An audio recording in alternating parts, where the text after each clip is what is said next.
Assalamualaikum warahmatullahi wabarakatuh. Hari ini saya akan membentangkan implikasi aspirasi dan hala tuju pendidikan terhadap guru berjiwa pendidik. Sebelum kita memulakan pembentangan, izinkan saya perkenalkan diri.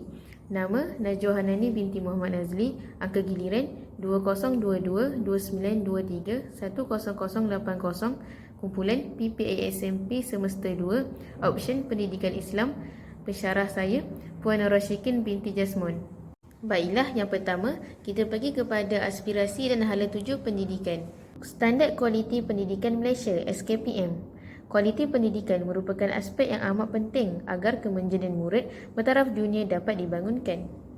Standard Kualiti Pendidikan Malaysia 2010, Jemaah Nazir dan Jaminan Kualiti, Kementerian Pendidikan Malaysia telah mengambil inisiatif menggubal satu standard kualiti pendidikan bagi memastikan taraf pengurusan dan pengajaran yang memuaskan dapat diwujudkan dan dikekalkan di institusi pendidikan.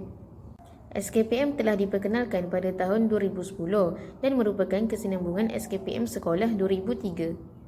SKPM merupakan satu instrumen penilaian yang mengukur kualiti pendidikan dengan jelas dan komprehensif secara berterusan ke arah pencapaian yang memberi impak kepada kemenjadian murid. Terdapat 5 standard di dalam SKPM 2010. Yang pertama, kepimpinan dan hala tuju. Kedua, pengurusan organisasi. Ketiga, pengurusan kurikulum, kokurikulum dan sukan dan HAM. Keempat, pengajaran dan pembelajaran. Dan yang kelima ialah kemenjadian murid. Baiklah, seterusnya kita pergi kepada Standard Kualiti Pendidikan Malaysia Gelombang 2 (SKPM G2). Instrumen SKPM G2 berorientasikan tindakan, mementingkan kualiti pendidikan dan berasaskan evidence. Pihak sekolah menggunakan instrumen ini untuk melaksanakan penilaian sepanjang tahun dengan penglibatan warga sekolah secara menyeluruh. Kita fokus kepada standard 4 di dalam SKPM G2 iaitu Pembelajaran dan Pemudahcaraan (PDPC). Pertama, guru sebagai perancang. Yang kedua, guru sebagai pengawal. Yang ketiga, guru sebagai pembimbing. Yang keempat, guru sebagai pendorong. Yang kelima, guru sebagai penilai. Dan yang keenam ialah murid sebagai pembelajar aktif. Seterusnya, kita pergi pula kepada Pelan Pembangunan Pendidikan Malaysia (PPPM). PPPM diperkenalkan pada tahun 2013 untuk tempoh 13 tahun sehingga tahun 2025. Pelan transformasi pendidikan ini dilaksanakan untuk meningkatkan prestasi murid sejajar dengan standard pendidikan antarabangsa.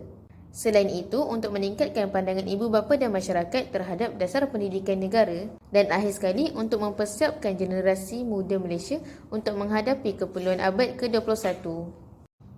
Baiklah, saya akan menerangkan pula 5 aspirasi pendidikan. Yang pertama, akses. 100% enrolment merentas semua peringkat pendidikan daripada prasekolah hingga menengah atas menjelang tahun 2020. Yang kedua, kualiti. Negara dalam kelompok sepertiga teratas dalam pentaksiran antarabangsa seperti TIMSS TIMSS dan PISA PISA dalam tempoh 15 tahun. Yang ketiga, equity. 50% pengurangan dalam jurang pencapaian antara bandar dan luar bandar dari segi sosioekonomi dan gender menjelang tahun 2020. Yang keempat, perpaduan. Sistem pendidikan yang menawarkan perkongsian pengalaman dan nilai kepada kanak-kanak dengan menghargai kepelbagaian. Yang kelima, kecekapan. Sistem yang memaksimumkan keberhasilan murid mengikut peruntukan sedia ada. Baiklah, saya akan menerangkan aspirasi yang pertama iaitu akses kepada kejayaan. Selaras dengan prinsip pendemokrasian pendidikan iaitu pendidikan untuk semua, setiap kanak-kanak di Malaysia tanpa mengira latar belakang sosioekonomi dan kelompok etnik mempunyai hak untuk mendapat akses yang sama kepada pendidikan berkualiti bagi membolehkan mereka mencapai potensi masing-masing. Untuk memenuhi hasrat tersebut, setiap individu perlulah diberi peluang yang sama untuk mendapat pendidikan dan hak memilih jenis sekolah untuk belajar tanpa mengira latar belakang status ekonomi, sosial, keistimewaan, jantina, kaum atau agama. Semua pihak bertanggungjawab untuk memastikan semua murid mendapat tempat di sekolah dan diberi peluang untuk meningkatkan pengetahuan dan kemahiran ke peringkat tertinggi dan tidak berlaku keciciran. Pembangunan dan kemajuan pendidikan yang diusahakan kerajaan harus dinikmati oleh semua, terutama kepada murid di kawasan luar bandar dan pedalaman dan kelompok minoriti. Murid yang mempunyai risiko tercicir perlu dibantu melalui pelbagai inisiatif merangkumi bantuan kewangan, kemudahan fizikal, bimbingan motivasi dan kaunseling ibu bapa dan murid. Aspirasi yang kedua iaitu kualiti standard antarabangsa. Pendidikan di Malaysia telah berkembang dan meningkat sejak beberapa dekad lalu melalui pelbagai usaha dan tindakan. Walaupun begitu, pencapaian membanggakan ini menghadapi risiko kerana sistem pendidikan negara lain telah dapat meningkatkan prestasi murid dengan lebih cepat dan mampu mengekalkan momentum tersebut secara berterusan. Hal ini menyebabkan jurang pencapaian antara sistem pendidikan Malaysia dan negara lain semakin melebar. Bagi mencapai hasrat untuk setaraf dengan pencapaian di peringkat global, sistem pendidikan di Malaysia perlu menyediakan penambahbaikan prestasi yang lebih hebat berdasarkan tanda aras sistem pendidikan negara lain mengikut standard antarabangsa. Pentaksiran antarabangsa seperti Program for International Student Assessment PISA dan Trends in International Mathematics and Science Study TIMSS telah muncul sebagai satu instrumen perbandingan langsung tentang kualiti keberhasilan pendidikan. Sesungguhnya, jika Malaysia berjaya beranjak dari kedudukan seperti ke bawah ke kedudukan sepertiga teratas dalam pentaksiran antarabangsa, maka Malaysia akan menjadi antara negara yang mempunyai sistem pendidikan yang paling cepat berkembang. Seterusnya, aspirasi yang ketiga iaitu equity untuk semua murid. Penyediaan pendidikan yang terbaik terhadap setiap kanak-kanak tanpa mengira latar belakang sosioekonomi, gender dan tempat akan memastikan hak kesesamaan pendidikan untuk semua. Latar belakang sosioekonomi masih menjadi penyebab jurang ekuiti yang paling besar. Merapatkan jurang sosioekonomi antara bandar dengan luar bandar dijangka akan memberi impak yang besar terhadap jurang pencapaian antara negeri dan jenis sekolah. Terdapat 3 aspek yang dikenal pasti sebagai punca kewujudan jurang ekuiti. Yang pertama, pencapaian pendidikan tertinggi ibu bapa. Yang kedua, purata pendapatan isi rumah. Yang ketiga, peratusan murid yang menerima kumpulan wang amanah pelajar miskin iaitu KWAPM. 3 aspek ini merupakan bukti bahawa murid daripada keluarga miskin kurang cemerlang daripada murid daripada keluarga berpendapatan sederhana dan tinggi. Oleh sebab itu, sistem pendidikan akan giat menyokong mobiliti sosial dengan menyediakan sokongan tambahan kepada mereka yang kurang bernasib baik. Sistem pendidikan juga menyediakan laluan alternatif kepada murid seperti pendidikan vokasional bertujuan untuk memberi peluang kepada murid mengembangkan minat dan bakat mereka. Aspirasi pendidikan yang keempat ialah memupuk perpaduan dalam kalangan murid. Sekolah merupakan tempat terbaik untuk memupuk perpaduan kerana 1/4 daripada masa murid di sekolah adalah dari 7 hingga 17 tahun. Melalui interaksi dengan individu daripada pelbagai latar belakang sosioekonomi, agama dan etnik, murid dapat belajar memahami, menerima dan menghargai kepelbagaian. Maka perkongsian nilai dan pengalaman dapat mewujudkan kesefahaman tolak ansur antara murid. Kesefahaman yang terbina akan menjalin perpaduan, seterusnya membentuk identiti nasional. Akhir sekali, aspirasi yang kelima iaitu pelaksanaan berkecakapan tinggi. Keberhasilan murid merupakan petunjuk kepada kecekapan dalam pengurusan sistem pendidikan. Perbelanjaan besar untuk pendidikan menunjukkan komitmen tinggi kerajaan terhadap pendidikan di Malaysia. Dalam usaha mencapai aspirasi sistem pendidikan, pelaksanaannya akan dijalankan secara lebih bertanggungjawab dan menekankan penggunaan bajet yang diperuntukkan dengan lebih cekap dan berkesan bagi memaksimumkan keberhasilan murid. Oleh itu, kebolehan sistem untuk mengagihkan, menggunakan dan menguruskan peruntukannya amat penting untuk membolehkannya menyokong sekolah mencapai tahap prestasi yang diharapkan. Meningkatkan taraf pendidikan negara dan memelihara kebajikan guru serta pelajar adalah antara fokus utama Kementerian Pendidikan KPM dalam Belanjawan 2023. Menteri Pendidikan Fadlina Siddiq berkata bagi merealisasikan matlamat itu, pihaknya menerima peruntukan tertinggi iaitu sebanyak RM55.2 bilion berbanding RM52.6 bilion pada tahun sebelumnya. Peruntukan terbesar adalah untuk Kementerian Pendidikan Malaysia. Dalam Belanjawan 2023, antara fokus utama untuk KPM adalah meningkatkan taraf pendidikan negara dan memelihara kebajikan guru serta murid. KPM telah menerima peruntukan tertinggi iaitu RM55.2 bilion. Antara intipati ataupun sorotan utama ataupun the highlights of the budget yang melibatkan KPM termasuklah pertama, peruntukan 2.3 bilion untuk membina infrastruktur serta kemudahan pembelajaran terbaik. Ini termasuk 920 juta untuk menaik taraf bangunan serta infrastruktur di 380 buah sekolah daif di seluruh negara, khususnya di Sabah dan Sarawak melalui kaedah perolehan khas selaras dengan teras KPM yang telah pun kita umumkan sebelum ini. Kemudian sejumlah 900 juta untuk kerja-kerja menyelenggara kemudahan semua jenis sekolah termasuk sekolah kebangsaan, SJKC dan SJKT.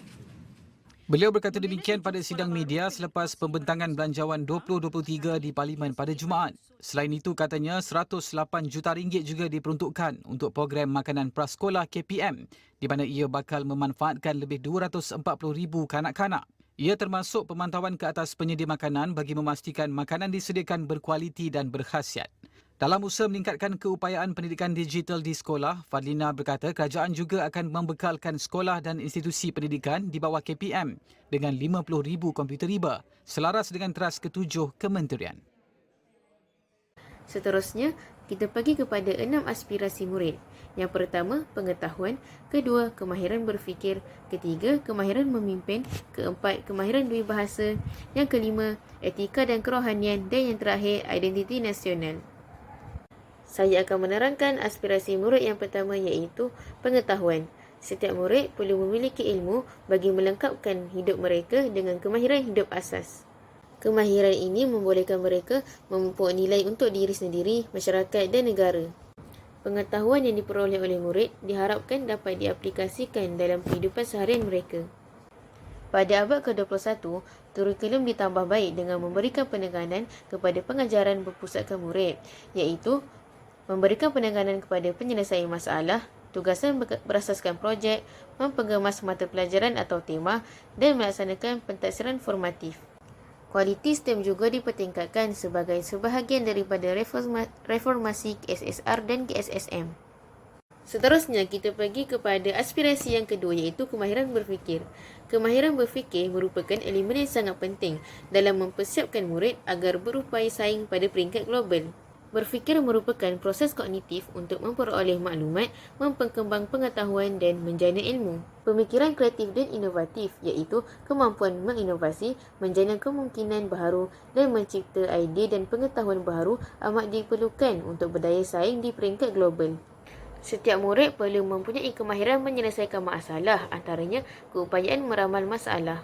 Kemahiran berfikir aras tinggi mencabar murid untuk menginterpretasi, menganalisis atau memanipulasikan maklumat agar dapat menyelesaikan sesuatu masalah dan mencetus idea baharu. Aspirasi yang ketiga iaitu kemahiran memimpin. Dalam konteks sistem pendidikan, terdapat 4 elemen yang berupaya memupuk sifat pemimpin yang cemerlang. Elemen yang pertama ialah keusahawanan. Sekolah boleh melakukan pelbagai cara untuk menerapkan ilmu keusahawanan di dalam diri setiap murid. Antaranya ialah dengan menubuhkan kelab keusahawanan. Murid yang telah terpimpin dengan semangat keusahawanan akan sentiasa mengambil inisiatif untuk membangunkan penyelesaian sendiri. Elemen yang kedua pula ialah berdaya tahan. Pada abad ke-21, negara menghadapi cabaran globalisasi dan perkembangan teknologi maklumat dan komunikasi iaitu TMK dan menuntut modal insan agar dapat berdaya saing di pasaran kerja global. Dalam usaha untuk melahirkan modal insan yang berdaya saing di dalam pasaran kerja dan persaingan global, setiap murid perlulah dipupuk dan dimantapkan dengan daya tahan dan daya saing sejak dari sekolah lagi. Elemen yang ketiga pula ialah kecerdasan emosi. Pemimpin yang berkesan adalah pemimpin yang berupaya memahami dan bekerja dengan orang lain serta mampu mempengaruhi mereka secara positif. Oleh itu, sistem pendidikan akan menyediakan persekitaran pendidikan yang berasaskan emosi yang sihat untuk membantu guru-guru menyediakan suasana pendidikan yang berkesan bagi melahirkan murid yang dihasratkan. Elemen yang terakhir ialah keterampilan komunikasi. Kemahiran komunikasi yang dimiliki oleh seseorang membolehkan interaksi atau hubungan dengan orang lain dapat diwujudkan. Sekolah sebagai institusi sosial perlu menekankan kepentingan komunikasi di dalam bilik darjah bagi mewujudkan persekitaran sosial yang maju dan berkembang secara menyeluruh. Aspirasi yang seterusnya ialah kemahiran dui bahasa. Bahasa Melayu merupakan bahasa pengantar dalam sistem pendidikan di Malaysia.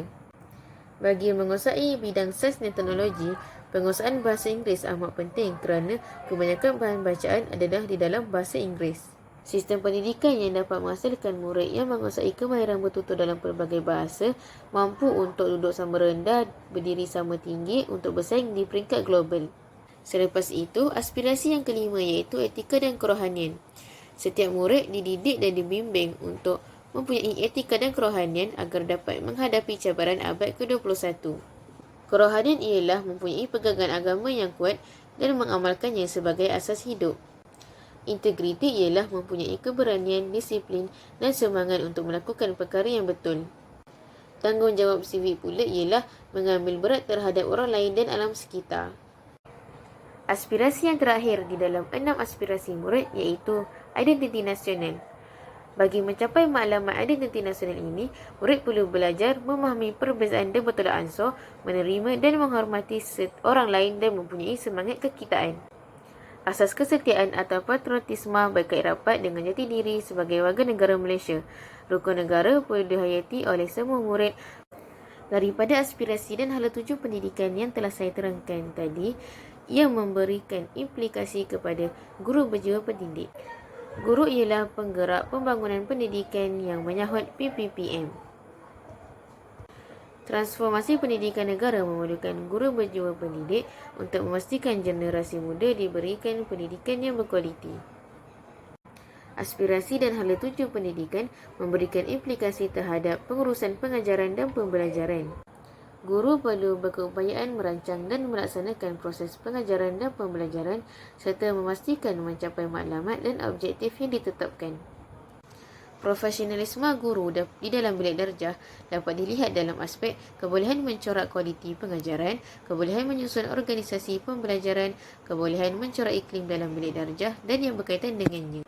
Bagi mencapai kecekapan dalam pengurusan pengajaran dan pembelajaran, maka setiap guru perlu memastikan kebijaksanaan dan penelitian dalam perancangan, pengawalan, bimbingan, dorongan dan penilaian. Guru perlu bersungguh-sungguh untuk memperkembangkan potensi dan pencapaian murid serta cara berfikir, nilai dan kelakuan murid yang dijangkakan pada tahap optimum secara berterusan. Implikasi yang kedua ialah terhadap pembangunan profesionalisme guru. Guru perlu melestarikan pembangunan profesionalisme dengan melakukan anjakan minda dan perubahan budaya kerja serta memperbaharui pengetahuan dan meningkatkan kemahiran melalui pembelajaran berterusan. Guru perlu berani untuk meneroka pelbagai cabang ilmu untuk mempelbagaikan kaedah pengajaran berkesan bagi memastikan diri mereka dilengkapi dengan kemahiran pedagogi holistik serta kreatif dan inovatif dalam pengajaran. Perkara ini penting bagi mewujudkan suasana pembelajaran yang mendorong setiap murid yang pelbagai kebolehan mampu mencetuskan idea baharu dan berupaya menyelesaikan masalah. Guru harus bersikap terbuka kepada pembelajaran dan cara kerja yang baharu. Guru harus menambah baik amalan profesional secara berterusan dan mengamalkan pembelajaran sepanjang hayat.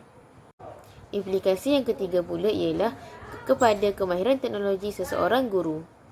Dalam PPPM, satu penanda aras dikenali sebagai Standard Teknologi Pendidikan Kebangsaan iaitu NETS memerlukan semua guru di dalam bilik darjah mencapai standard iaitu memudah dan mencetus inspirasi pembelajaran serta kreativiti murid. Guru perlu menggunakan pengetahuan tentang isi kandungan mata pelajaran, pengajaran dan pembelajaran serta teknologi untuk memudah cara dan mencetuskan pengalaman pembelajaran, kreativiti dan inovasi murid dalam interaksi bersemuka dan persekitaran maya. Guru juga perlu mereka bentuk, membangun dan menilai pengalaman pembelajaran dan pentafsirannya autentik. Guru hendaklah menggabungkan sumber dan alat kontemporari bagi memaksimumkan pembelajaran isi kandungan menurut konteks dan membangunkan pengetahuan, kemahiran serta sikap untuk menggunakan teknologi maklumat dan komunikasi. Di samping itu, guru perlulah mempamerkan pengetahuan, kemahiran dan gaya kerja seorang profesional inovatif dalam masyarakat global dan digital, termasuk kemahiran dalam sistem TMK dan peralatan digital bagi menyokong kejayaan dan inovasi murid. Guru juga perlu memahami isu-isu masyarakat setempat dan global serta bertanggungjawab dalam budaya digital yang berkembang dan mempamerkan kelakuan yang baik serta beretika dalam kerjaya profesionalnya. Implikasi yang keempat ialah mempunyai wawasan. Dalam konteks merealisasikan kualiti guru dan aspirasi PPPM ini, guru perlu mempunyai wawasan yang unggul untuk mentransformasikan pelbagai aspek pendidikan, berpemikiran aras tinggi dan mampu berinovasi supaya mampu meningkatkan keberhasilan sekolah dan kemenjadian murid. Guru harus memikul amanah yang cukup mencabar untuk menjadikan anak murid mampu bersaing di peringkat global. Implikasi yang kelima ialah guru menjadi suri teladan kepada murid. Guru perlu mengamalkan nilai-nilai murni kepada murid agar murid dapat memahami nilai dan perpaduan seperti mana di dalam hasrat PPPM. Penghayatan nilai rohani adalah salah satu tonggak utama di dalam sistem pendidikan. Berdasarkan PPPM, murid menghabiskan 1/4 pada masa mereka di sekolah adalah dari umur 7 hingga 17 tahun. Dalam tempoh itu, sekolah menjadi institusi penting untuk memupuk nilai murni dan perpaduan dalam diri murid. Guru bukan sahaja menjadi suri teladan kepada murid, tetapi mereka harus berusaha untuk melahirkan murid yang dibangunkan dengan identiti nasional melalui pengajaran dan pembelajaran, kurikulum dan aspek pembangunan sasiah diri murid. Implikasi yang keenam kepada guru berjiwa pendidik ialah pembentuk modal insan yang seimbang dan harmonis. Guru merupakan ejen penting untuk menyampaikan ilmu pengetahuan seperti mana di dalam kurikulum dan pemupuk nilai-nilai murni dan kerohanian. Keberkesanan pendidikan bergantung kepada kesedaran para guru untuk menjalankan tanggungjawabnya sebagai para pendidik. Guru bertanggungjawab sepenuhnya dalam mendidik dan membentuk kemenjadian murid untuk menjadi anggota masyarakat dan insan yang seimbang dan harmonis dari segi jeri, iaitu jasmani, emosi, rohani dan intelek. Implikasi yang ketujuh ialah dapat mempertingkatkan kemampuan profesional seorang guru. Kemajuan sekolah dipengaruhi oleh kemampuan dan usaha guru dalam melaksanakan pengajaran dan pembelajaran. Seiring dengan perubahan masyarakat dan perkembangan teknologi maklumat, guru yang berjiwa pendidik akan sentiasa mempertingkatkan kemampuan profesionalnya. Salah satu kemampuan profesional yang dapat ditingkatkan ialah kreativiti guru dalam melaksanakan proses pembelajaran yang menarik, mudah difahami dan mewujudkan persekitaran pembelajaran yang menyeronokkan. Guru yang berjiwa pendidik perlu kreatif menggunakan pendekatan pembelajaran, media pembelajaran dan model pembelajaran untuk memudahkan kefahaman murid.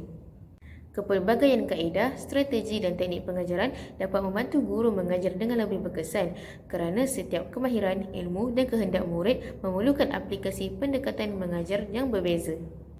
Pengaplikasian teknologi pembelajaran yang semakin berkembang di dalam dunia pendidikan perlu dikuasai oleh guru agar tidak ketinggalan dalam revolusi industri 4.0.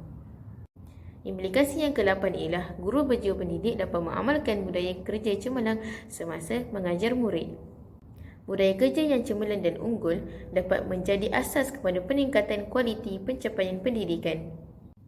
Guru yang berjiwa pendidik akan sentiasa mengamalkan budaya kerja cemerlang dengan melaksanakan tanggungjawab dengan ikhlas dan amanah serta patuh kepada etika kerja sebagai seorang guru.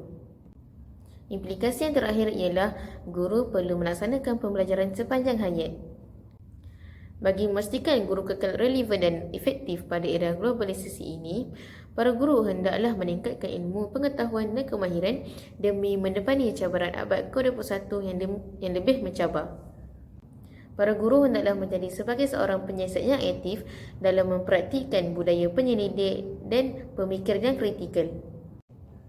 Ciri-ciri sasiah guru cemerlang yang perlu ada di dalam diri setiap guru berjiwa pendidik ialah bertanggungjawab dan amanah, berakhlak mulia, dedikasi, bersikap terbuka, penyayang, penampilan dan keterampilan. Kesimpulannya, guru berjiwa pendidik ialah guru yang mempunyai fahaman yang jelas terhadap maklumat sebenar pendidikan yang pada asasnya untuk mengubah tingkah laku manusia.